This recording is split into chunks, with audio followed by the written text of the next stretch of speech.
Hello everyone, welcome to DSP online study.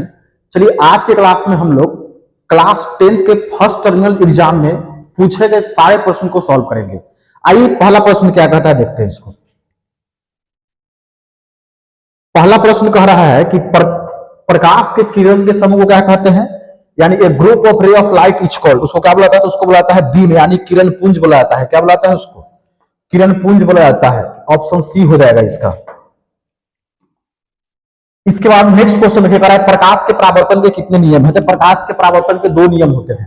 कितने नियम होते हैं? प्रकाश के परावर्तन के दो नियम होते हैं। प्रकाश के अपवर्तन के भी कितने नियम होते हैं? तो प्रकाश के अपवर्तन के भी दो नियम होते हैं, परावर्तन के भी दो नियम होते हैं। पहला नियम क्या है? तो आपतित किरण और परावर्तित किरण और आपतन बिंदु पर डाला गया लंब एक ही तल में होता है। और दूसरा नियम है कि आपतन कोण और आपतन कोण जो होता है परावर्तन कोण के बराबर होता है। चलिए तीसरा क्वेश्चन क्या करा है? करा कि सरल सूक्ष्मदर्शी में किसका उपयोग होता है? What is used in simple microscope? तो सिंपल माइक्रोस्कोप में उत्तल लेंस का प्रयोग किया जाता है। किसका प्रयोग किया जाता है? उत्तल लेंस के। इसके बाद 4 नंबर क्वेश्चन लिखे करा है लेंस का आवर्धन m बराबर होता है। The magnification of m of a lens is equal to. तो m बराबर हम लोग पढ़े थे कि m बराबर क्या होता है? तो m बराबर होता है v बटा u। क्या होता है? v बटा u। तो ऑप्शन डी हो जाएगा इसका। चलिए पंचमा क्वेश्चन क्या कर रहा है? कौन सा लेंस अपसारी लेंस भी कहलाता है? Which lens is also called diverging lens. Diverging lens यानी अपसारी लेंस किसे कहते हैं? तो अपसारी कहते हैं अवतल लेंस को। क्या बोलते हैं?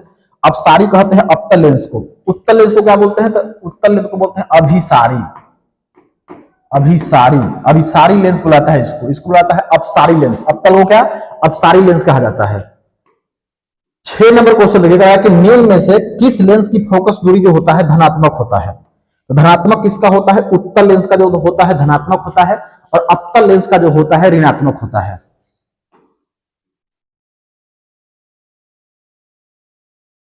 इसके बाद 7 नंबर क्वेश्चन लिखिए। 7 नंबर क्वेश्चन का रहा है कि लेंस के कितने वक्ता केंद्र होते हैं?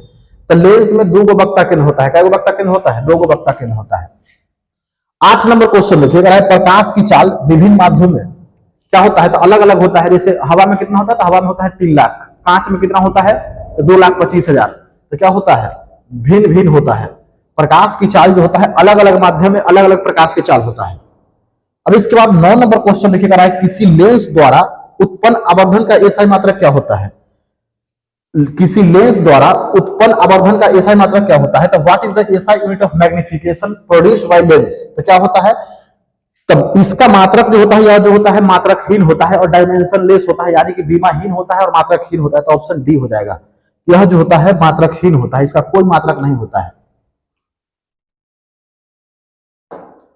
10 नंबर क्वेश्चन देखिए कर रहा है कि सिनेमा के पर्दों पर किस प्रकार का प्रतिबिंब बनता है? तो सिनेमा के पर्दों पर बनता है वास्तविक प्रतिबिंब। कौन सा प्रतिबिंब बनता है? वास्तविक प्रतिबिंब। इसके बाद 11 नंबर क्वेश्चन लिखिए कर रहा है कि जिंक से लोहा को लेपित करने की प्रक्रिया को क्या कहते हैं? तो इसको बोलते हैं ग्लैबनाइजेशन, यानी ग्लैबनीकरण। क्या बोलते हैं इसको? ग्लैबनीकरण बोलते हैं। 12 नंबर क्वेश्चन लिखिए कर रहा है सिल्वर क्लोराइड का रंग क्या होता है? सिल्वर क्लोराइड जो होता है कैसा रंग का होता है? तो ये जो होता है श्वेत रंग का होता है, व्हाइट रंग का होता है। 13 नंबर क्वेश्चन लिखिए कर रहा है कि जस्टर अर्थात तनु हाइड्रोक्लोरिक अम्ल की अभिक्रिया के फलस्वरूप निम्न में से कौन सा गैस बनता है? Which of the following gases is formed as a result of the reaction of zinc and dilute hydrochloric acid? यानी कहने का मतलब है कि जब जिंक को हाइड्रोक्लोरिक एसिड के साथ अभिक्रिया कराते हैं तो कौन सा गैस उत्पन्न होता है? जब जिंक को हाइड्रोक्लोरिक अम्ल के साथ अभिक्रिया कराएंगे तो बना देगा ZnCl2, यानी जिंक क्लोराइड। अब प्लस में हाइड्रोजन गैस का निर्माण करता है। किसका निर्माण करता है? हाइड्रोजन गैस का निर्माण करता है। इस रिएक्शन को भी लिखेंगे कि जब जिंक जो है हाइड्रोक्लोरिक अम्ल के साथ अभिक्रिया करता है तो क्या बनाता है? तो जिंक क्लोराइड बनाता है और हाइड्रोजन गैस का उत्पन्न करता है। इसके बाद 14 नंबर क्वेश्चन लिखिए कहना है कि निम्न में कौन ऑक्सीकरण की क्रिया नहीं है?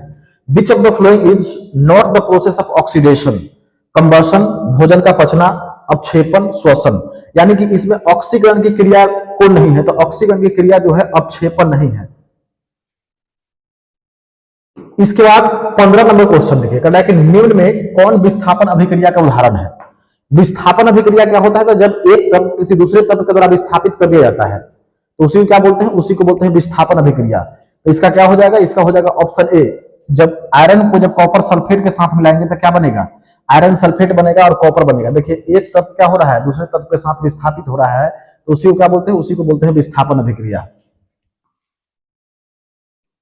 इसके बाद अम्ल और क्षार आपस में अभिक्रिया करके क्या बनाते हैं, तो अम्ल हम लोग पढ़े थे कि अम्ल जो है भस्म के साथ अभिक्रिया करता है तो क्या बनाता है, लवण का निर्माण करता है। किसका निर्माण करता है, लवण का निर्माण करता है। उस प्रक्रिया को बोलते हैं उदासीनीकरण यानी न्यूट्रलाइजेशन। इसको क्या बोला जाएगा, जब अम्ल और क्षार आपस में अभिक्रिया कर बनाते हैं, क्या बनाते हैं, तो लवण बनाते हैं, सॉल्ट बनाते हैं। When acid react with base and it forms salt, then this process is called neutralization। जब अम्ल जो है भस्म के साथ अभिक्रिया करेगा तो क्या बनाएगा, लवण का निर्माण करता है। कह है कि अधातु के ऑक्साइड होते हैं, तो अधातु के ऑक्साइड कैसा होता है, तो अधातु के ऑक्साइड जो होता है एसिडिक होता है, अम्लीय होता है। ऑप्शन ए हो जाएगा। 18 नंबर क्वेश्चन देखिएगा है कि निम्न में किस विलयन का उपयोग दीवार के सफेदी करने के लिए किया जाता है। Which of the flowing solution use for white washing wall, यानी दीवार के पेंट के लिए किसका प्रयोग किया जाता है। देखिए दीवार के पेंट के लिए प्रयोग जो होता है ज्यादातर कैल्शियम ऑक्साइड का किया जाता है, और फिर कैल्शियम हाइड्रोक्साइड का भी किया जाता है। तो ऑप्शन क्या हो जाएगा, सी हो जाएगा। अच्छा, सोडियम हाइड्रोक्साइड का प्रयोग कहाँ किया जाता है, तो इसका प्रयोग दवाई बनाने में किया जाता है।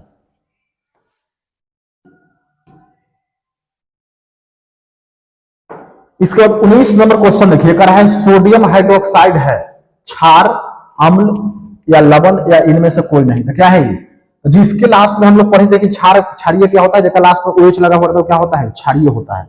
ये क्या हो जाएगा, ऑप्शन ए हो जाएगा, क्षार होगा, अल्कली होगा। अब इसके बाद 20 नंबर क्वेश्चन देखिए। 20 नंबर क्वेश्चन क्या कह रहा है, तो 20 नंबर क्वेश्चन कह रहा है कि अम्लीय विलयन का पीएच मान होता है। तो अम्लीय विलयन का पीएच मान कितना होता है, 7 से कम होता है। 7 जो होता है उदासीन होता है, और 7 से ज्यादा होगा वो क्या होगा, वो होगा क्षारीय यानी भस्म होगा।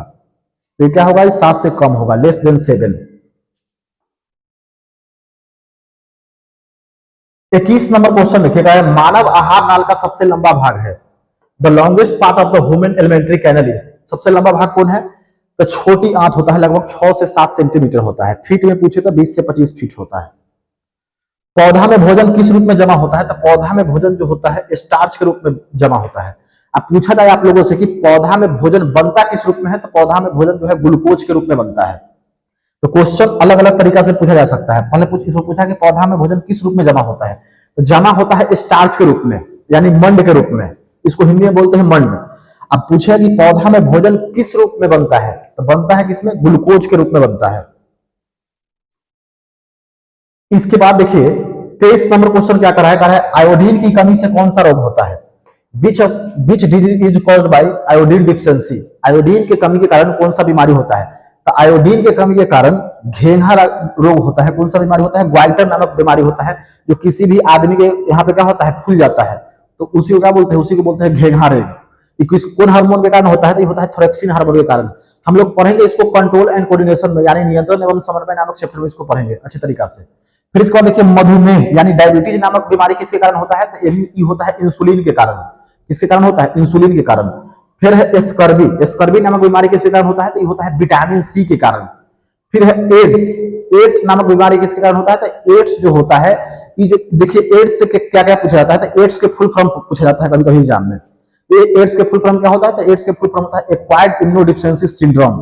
अच्छा, एड्स जो होता है किसके कारण होता है, तो एड्स जो होता है वायरस के कारण होता है। कौन से वायरस के कारण होता है, तो HIV वायरस के कारण होता है। HIV के फुल फॉर्म क्या होता है, तो ह्यूमन इम्यूनोडेफिशिएंसी सिंड्रोम। क्या होता है, ह्यूमन इम्यूनोडेफिशिएंसी सिंड्रोम होता है HIV का फुल फॉर्म। चलिए इसके आगे वाले क्वेश्चन देखते हैं। कहा कि शोषण के अंतिम उत्पाद है, तो शोषण के अंतिम उत्पाद क्या है, तो कार्बन डाइऑक्साइड और जल है। वही क्वेश्चन में थोड़ा सा चेंज कर दे, खाली यहां पे लगा देता है कि पौधा में शोषण के अंतिम उत्पाद है, तो क्या होता है, कार्बन डाइऑक्साइड, जल और ऊर्जा हो जाता है इसका आंसर। लेकिन पूछा है कि शोषण का अंतिम उत्पाद है, तो क्या है, कार्बन डाइऑक्साइड और जल है।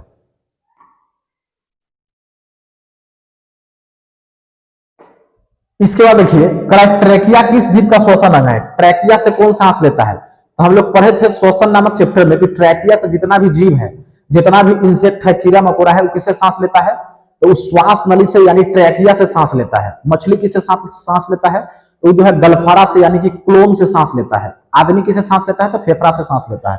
तो इसका ऑप्शन क्या हो जाएगा, इसका ऑप्शन हो जाएगा कॉकरोच।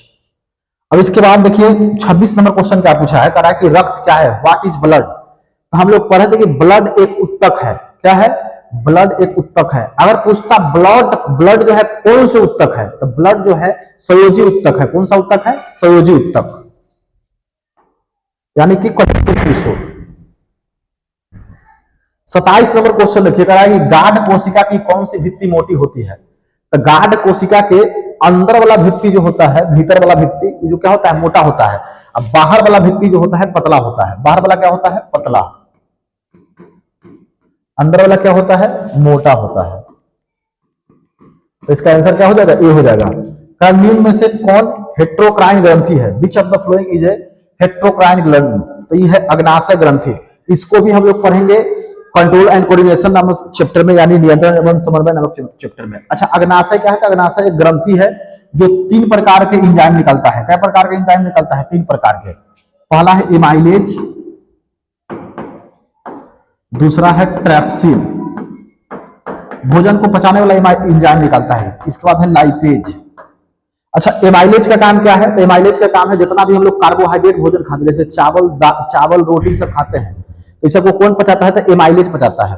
ट्रैप्सिन का काम क्या है? तो जितना हम लोग प्रोटीन खाते हैं, जैसे दूध हो गया, अंडा हो गया, मछली हो गया, बटर हो गया, इस सबको कौन पचाता है? इस सबको पचाता है ट्रैप्सिन। लाइपेज का काम क्या है? तो लाइपेज जो है वसा को पचाता है, यानी जितना भी हम लोग फैटी सामान खाते हैं, ऑयली चीज खाते हैं, सबको कौन पचाता है? तो सबको पचाता है लाइपेज। फिर दाल को कौन पचाता है? तो दाल को पचाता है कि दाल में पाया जाता है प्रोटीन, तो दाल को कौन पचाता है? तो दाल को पचाता है ट्रैप्सिन।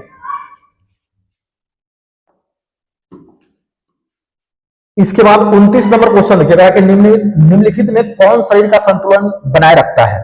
शरीर का संतुलन कौन बनाए रखता है? तो शरीर का संतुलन बनाए रखता है सेरिबेलम। कौन बना के रखता है? सेरिबेलम। देखिए, जो आदमी शराब पी रहता है, चाहे दारू शराब पी रहता है, उसका सेरिबेलम जो होता है उस समय काम नहीं करता, तो उसका शरीर जो होता है, वो आदमी जो होता है गिरने लगता है कहीं कहीं पे। तो किसके कारण? तो वो जो होता है सेरिबेलम जो होता है उस समय उसका काम नहीं करता है। अब इसके बाद 30 नंबर क्वेश्चन देखिए, तंत्रिका तंत्र के संरचनात्मक एवं क्रियात्मक इकाइयों को क्या कहते हैं? तो तंत्रिका तंत्र के संरचनात्मक एवं क्रियात्मक इकाई को न्यूरॉन कहते हैं। क्या बोलते हैं इसको? न्यूरॉन बोलते हैं। अगर यही क्वेश्चन में थोड़ा सा चेंज रहता, यहाँ पे कहता कि किडनी के संरचनात्मक एवं क्रियात्मक इकाई को क्या कहते हैं? तो किडनी के संरचनात्मक एवं क्रियात्मक इकाई को नेफ्रॉन कहते हैं। तब इसका आंसर क्या होता है? सी हो जाता है। क्या होता? सी होता। किडनी को हिंदी में बोलते हैं ब्रिक। कहता है कि ब्रिक के संरचनात्मक एवं क्रियात्मक इकाई को क्या कहते हैं? तो ब्रिक के संरचनात्मक एवं क्रियात्मक इकाई को क्या बोलते हैं? उसको नेफ्रॉन कहा जाता है। चलिए, अगले वीडियो में हम लोग बात करेंगे इसके सब्जेक्टिव क्वेश्चन के बारे में। धन्यवाद।